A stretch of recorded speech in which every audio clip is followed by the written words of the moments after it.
Hello friends.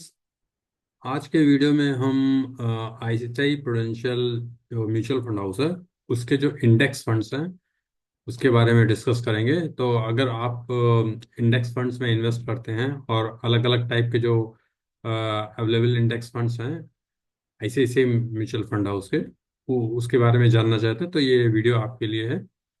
तो ये मैंने आईसीआईसीआई प्रुडेंशियल एएमसी की वेबसाइट ओपन की है। यहाँ पे आप देख सकते हैं इस पेज पे सारे म्यूचुअल फंड्स जो हैं जो इंडेक्स फंड्स हैं बेसिकली उनके बारे में है।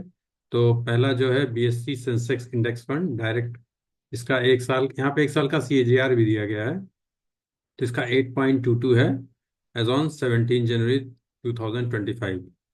तो 17 जनवरी 2025 तक ये 8.22 का है एक साल का। तो ये सेंसेक्स को ट्रैक करता है।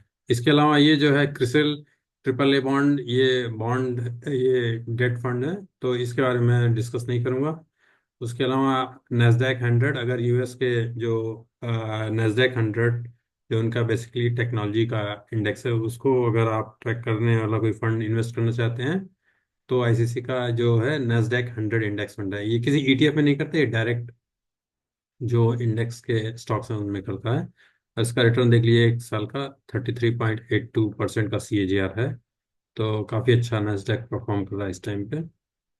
और निफ्टी 200 मोमेंटम 30 इंडेक्स फंड, ये जो है ये निफ्टी 200 मोमेंटम 30 इंडेक्स को कॉपी करता है।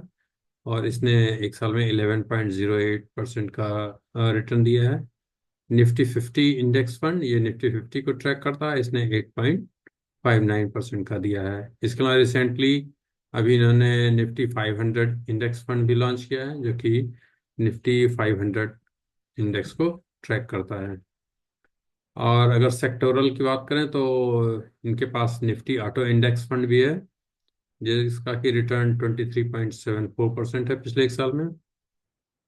बैंकिंग सेक्टर का निफ्टी बैंक इंडेक्स फंड भी है इनके पास जिसने सिर्फ 3.03% का रिटर्न दिया है एक साल में, क्योंकि पिछले कुछ टाइम से बैंक्स अच्छा परफॉर्म नहीं कर रहे हैं। इसके अलावा निफ्टी जी सेक December 2030, ये भी एक डेट फंड है गिल्ड फंड बेसिकली। फिर निफ्टी आईटी इंडेक्स फंड, ये भी एक सेक्टोरल फंड है जो कि आईटी इंडेक्स को कॉपी करता है। इसने पिछले एक साल में 15.93% का रिटर्न दिया है। उसके अलावा Nifty large mid cap 250 index fund है। अगर आप इंडिया की टॉप लास्ट 250 कंपनीज में जो कि टॉप 100 जो है लार्ज है, उसके अलावा 150 जो है वो मिड कैप है, उसमें लगाना चाहते हैं तो इस इंडेक्स फंड में भी आप लगा सकते हैं। ये एक तरह से आप समझ लो जैसे मल्टी कैप फंड्स होते हैं उस टाइप का है। तो multi cap flexi cap fund की जगह अगर कोई इंडेक्स फंड में लगाना चाहता है तो ये लगा सकते हैं। ये काफ़ी अच्छा फंड है। इसके अलावा Nifty mid cap 150 index fund जो कि मिड कैप 150 इंडेक्स को ट्रैक करता है, इसने 15.97% का रिटर्न दिया है। फिर है निफ्टी नेक्स्ट 50 इंडेक्स फंड, इसने एक साल में 20.09% का रिटर्न दिया। ये निफ्टी नेक्स्ट 50 इंडेक्स को ट्रैक करता है। निफ्टी फार्मा इंडेक्स फंड, ये भी एक सेक्टोरल इंडेक्स फंड है जो कि निफ्टी फार्मा इंडेक्स को ट्रैक करता है। इसने एक साल में 28.34% का रिटर्न दिया है।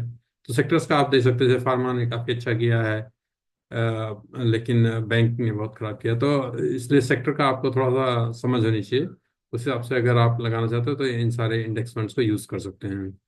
इसके बाद निफ्टी एसडीएल, ये भी एक जो है डेट फंड है, इसको मैं छोड़ देता हूँ। ये सारे डेट फंड ही हैं। एक Nifty small cap 250 index fund है जो कि निफ्टी के स्मॉल कैप 250 इंडेक्स को ट्रैक करता है। इसने एक साल में 15.81% का रिटर्न दिया है। इसके अलावा ईटीएफ भी है इनका जो निफ्टी 200 वैल्यू 30 ईटीएफ है, जो अभी रिसेंटली लॉन्च किया है। और उसका एक इंडेक्स फंड भी है निफ्टी 200 वैल्यू 30 इंडेक्स फंड। तो अगर आप डीमैट अकाउंट वगैरह वाले हैं और ईटीएफ में करना चाहते हैं तो इसको यूज़ करें, अदरवाइज इंडेक्स फंड यूज़ करें। तो मेरे हिसाब से आपको इंडेक्स फंड यूज़ करना चाहिए। Nifty 50 equal weight index fund, ये जो निफ्टी 50 के जो 50 स्टॉक्स हैं उनको इक्वल वेट लेके जो बनाया गया है इंडेक्स, उसको ट्रैक करता है। इसका 9.21% एक साल का रिटर्न है। उसके अलावा निफ्टी 50 वैल्यू 20 इंडेक्स फंड, जो कि अभी रिसेंटली 1 साल से कम टाइम हुआ, इसलिए इसका कोई सीएजआर नहीं दिखा रहा है। तो ये भी एक निफ्टी 50 जो वैल्यू 20 इंडेक्स है उसको ट्रैक करता है, और ये भी एक बॉन्ड फंड है। तो आज के वीडियोस में बेसिकली हमने कवर किया कि अगर आप ICICI प्रुडेंशियल जो AMC है उसके इंडेक्स फंड्स वगैरह में इन्वेस्ट करना चाहते हैं, तो इतने सारे ऑप्शंस आपके पास इंडेक्स फंड्स में हैं। आप अगर मोमेंटम में करना चाहते हो तो मोमेंटम फंड यूज कर सकते हैं। अगर वैल्यू फंड में करना चाहते हैं तो वैल्यू में कर सकते हैं। अगर सेक्टोरल फंड्स में करना चाहते हैं तो आपके पास फार्मा है, आपके पास IT है, उसके अलावा आपके पास बैंक है, ऑटो है। तो ये सारे इंडेक्स फंड्स हैं। और अगर मार्केट कैप बेस्ड है तो निफ्टी 50 है, निफ्टी 500 है, निफ्टी नेक्स्ट 50 है, Nifty large mid cap 250 index fund है, निफ्टी मिड कैप 150 है, निफ्टी स्मॉल कैप 250 है। तो ये सब, और इसके अलावा Nifty 50 equal weight index fund है। तो वैल्यू फंड भी है, मोमेंटम फंड भी है, मार्केट बेस्ड भी है, और निफ्टी 50 ये जो 50 वैल्यू 20 इंडेक्स फंड है। तो इतने सारे ऑप्शंस इस म्यूचुअल फंड हाउस ने आपको दे रखे हैं। तो अगर आप चाहें तो इसमें इन्वेस्ट कर सकते हैं। आज के लिए इतना ही। अगर अभी तक आपने चैनल सब्सक्राइब नहीं किया तो प्लीज़ सब्सक्राइब करें, और इसको अपने दोस्तों के साथ शेयर भी करें। और अगर कोई और डिटेल चाहिए तो कमेंट सेक्शन में प्लीज़ आप डालें, जिससे कि मैं उसके ऊपर और आगे वीडियोस बना दूँ। आज के लिए इतना ही।